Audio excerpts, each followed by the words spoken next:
I've been looking forward to Wes Anderson's latest film, The French Dispatch, for months now, after a few projects on Anderson himself and researching the film's then delayed release. And even before I knew who Anderson was, I collected issues of The New Yorker, The French Dispatch's not-so-subtle muse, for years. Naturally, a build-up like this could only result in disappointment, but that was before I realized why this film was never meant to live up to my expectations in the first place. In case you haven't seen it yet, here's a brief overview, without spoilers, by USC student journalist Ethan Huang. The film depicts a series of stories from the fictional publication The French Dispatch through the lens of several vignettes. Arthur Howitzer Jr. is a hard-nosed mogul who runs the paper, and under his leadership, a variety of colorful stories come to life in writing.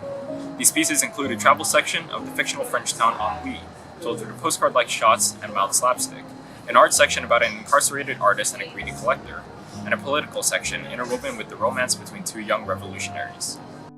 Upon first impression, The French Dispatch was far too scattered to be memorable. Each story within the film was so short and otherworldly, relative to one another as well as our own, that I felt disconnected from the characters, aside from a few short moments that managed to stir within me something true.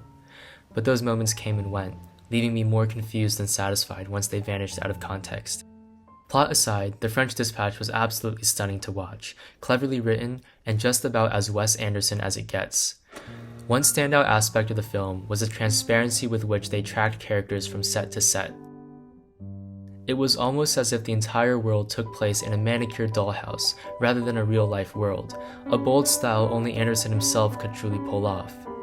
This all seemed a bit counterintuitive to the cinematic art of immersing viewers in a different reality, until I remembered Arthur Howitzer Jr.'s iconic words of advice to one of his editors. Just try to make it sound like you wrote it that way on purpose. And so the idea began to take root. Given Anderson's attention to detail, every element, be it intuitive or not, was intentional. From its French-inspired aspect ratio to its sporadic narrative structure, The French Dispatch stands out even among the Wes Anderson lineup of quirky films and is a far cry from your average Hollywood blockbuster. What I didn't realize at the time of viewing was that The French Dispatch is an anthology film, also known as an omnibus film, a subgenre characterized by a series of short films that are often loosely tied together by a topic or theme. In this case, a publication called The French Dispatch. When held to the Hollywood standard, The French Dispatch is convoluted, and without a clear plot to tie it all together or an extended character arc to really connect with, it was also difficult to stay engaged at times. But the film's anthology genre proved to be a huge revelation. Anderson wasn't exactly trying to be engaging, at least not in the same way that the rest of Hollywood does. He was doing what he does best, crafting each shot with an artist's touch, giving us a peek into his mind from the strangest of angles. As William Klempenhauer of the YouTube comment section so eloquently put it, the anthology style fit very well with the concept. Wes Anderson filmed a magazine. He divided up the film the same way a print publication would delineate column topics. He visualized the stories with a style so flat that any given frame could literally be framed as a movie poster, or better yet, a magazine cover. These artistic choices are unusual by most cinematic standards, but they've become synonymous with Anderson himself and inseparable from the stories that made up The French Dispatch, much like the preeminence of a magazine's visual identity to a magazine's identity as a whole. Yes, The French Dispatch was hard to follow at times, but such is the nature of many magazines, especially those as esoteric as The New Yorker, no offense. Far from the interwoven storylines of a prose, a magazine is almost a mood board of sorts for the diverse range of stories it houses.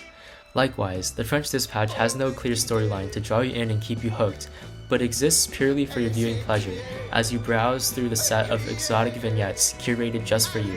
Granted, you're enough of an Anderson fan to stick around for the ride.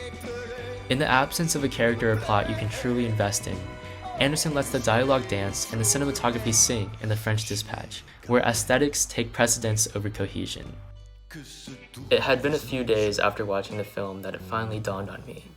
In rhythm with Arthur Howitzer Jr.'s words of wisdom, Wes Anderson made it that way on purpose. So despite my initial disappointment, I think The French Dispatch deserves another watch, preferably with less of my own expectations and more of a clean palate to digest what Anderson serves. Hey everyone, my phone's at 12% and it often dies at 10%, so there are two constraints for this outro. I'm going to do the entire outro before my hair falls out of place and before my phone dies. Thank you all for watching. That doesn't count. Thank you all for watching.